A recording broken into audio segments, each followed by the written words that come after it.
تا الان به این فکر کردی چطور روی واقعیت اطرافت مسلط باشی؟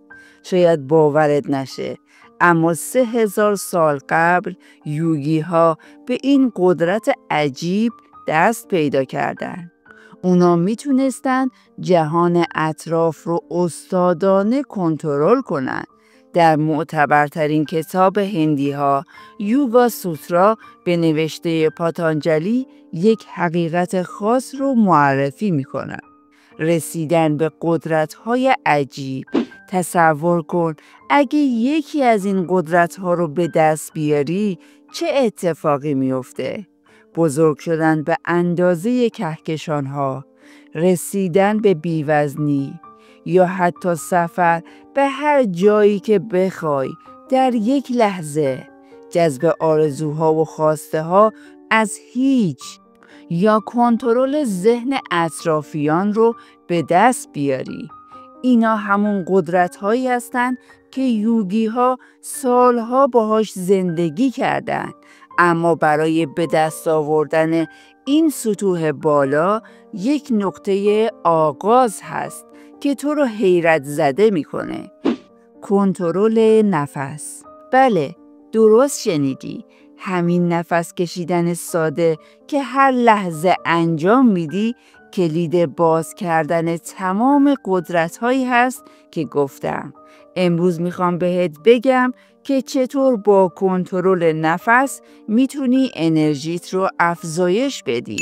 اما قبلش این کار با ارزش رو انجام بده و این ویدیو رو لایک کن و اگه سابسکرایب نکردی و زنگوله رو فعال نکردی الان وقتشه، چون این کار باعث انتشار آگاهی در یوتیوب فارسی میشه. و اگه برای این سفر شگفت‌انگیز آماده ای تا آخر ویدئو همراه هم باش. تنفس آگاهانه کلید تسلط بر ذهن و بدنه. همونطور که اول گفتم، ساده ترین و اصلی ترین تمرین در یوگا همین تسلط بر نفسه. کورما نادی که در چاکراه گلو قرار داره به پایداری بی‌ذهنی در مدیتیشن کمک میکنه. جالبه بدونی یوگی ها به نفس کشیدن کورما نادی میگن. کورما به معنی لاک پشته که یک حیوان دوزیسته، یعنی هم میتونه در آب زندگی کنه و هم در خشکی. نفس کشیدن هم میتونه هم در دنیای مادی راهنمایی کنه و هم تو رو به سفرهای روحانی ببره. در ادامه ویدئو یک تمرین جادویی از این کتاب رو بهت میگم که زندگی من رو زیر و رو کرد.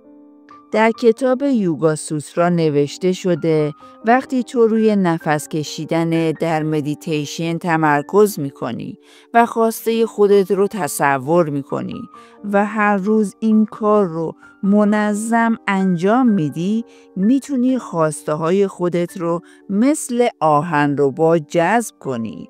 در این کتاب از کلمه سامیاما برای مدیتیشن استفاده شده که ترکیب 3 کلمه تمرکز، مراقبه و جذبه.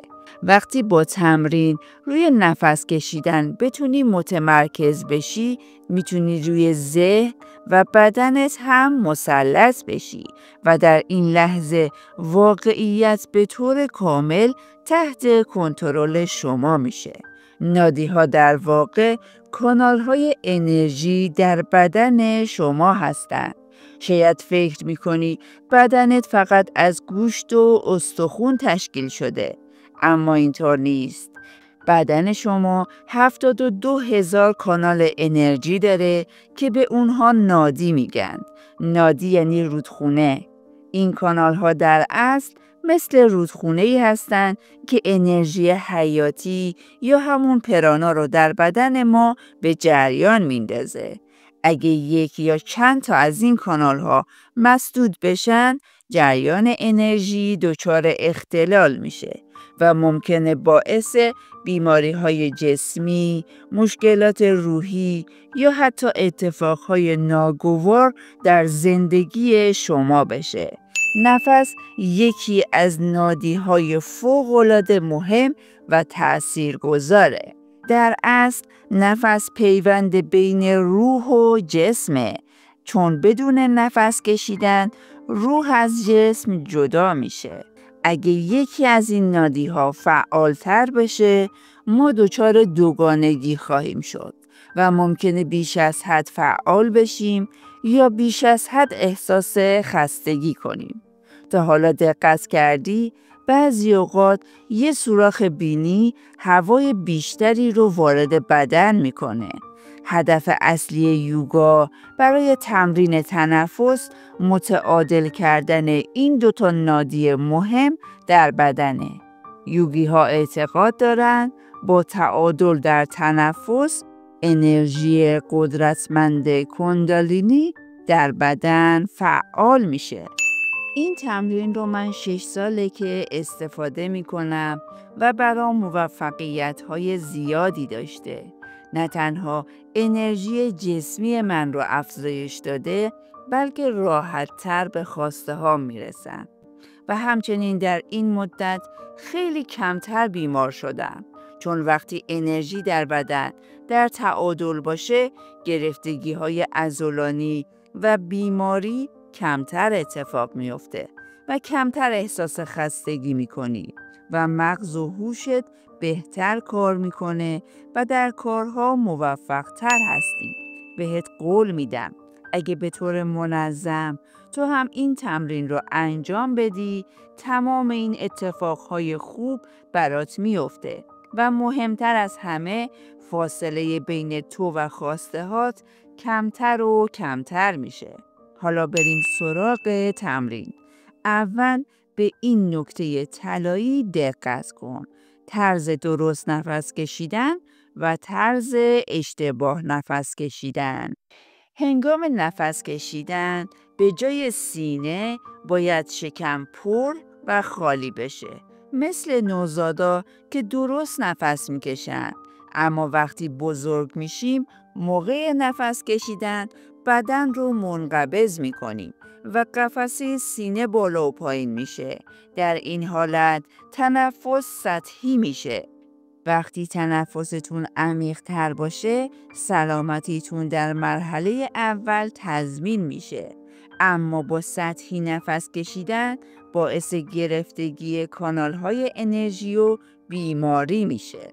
شاید باورش سخت باشه، اما اگه مشکلاتی در زندگی داری که تحملش طاقت فرساست به خاطر گرفتگی کانالهای انرژی بدنته. پس اگه درست نفس کشیدن رو یاد بگیری کانالهای انرژیت به تعادل میرسه و انرژی جسمی و روحیت چند برابر میشه. بهترین تنفس همون تنفس دیافراگمیه. همین الان این کار رو انجام بده. یک دست رو روی شکمت قرار بده و دست دیگر رو روی پشتت بذار. حالا یک نفس عمیق بکش طوری که شکم کامل از هوا پر بشه. شاید اوایل این تنفس برات سخت باشه. افرادی که آرامش دارن و کمتر استرس میگیرن اینطوری نفس میکشن. هرچقدر فاصله بین دم و بازدم بیشتر باشه بهتره و این بهترین نوع تنفسه. هرچقدر بیشتر اینطوری نفس بکشی به آگاهی بیشتری میرسی و کیفیت زندگیت کاملا عوض میشه.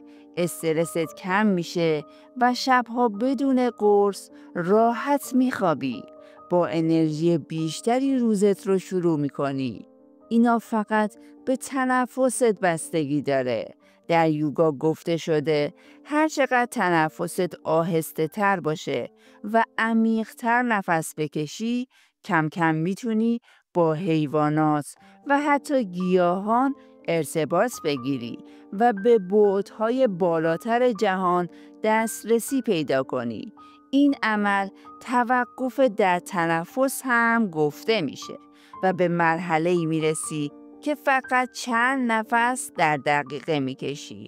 نفسهای عمیق و طولانی. حالا چطور به این مرحله برسیم؟ برای خودم خیلی جذاب و جالب بود. اما اگه تو هم به این مطالب علاقه داری و دوست داری اطلاعات بیشتری به دست بیاری، حتما تو کامنت ها برام بنویس که یه ویدئوی دیگه در مورد این موضوع بسازم. راستی در این ویدئو کامل در مورد پرانا و نفس کشیدن گفتم، پس حتما ببین. خیلی دوستتون دارم. در پناه حق.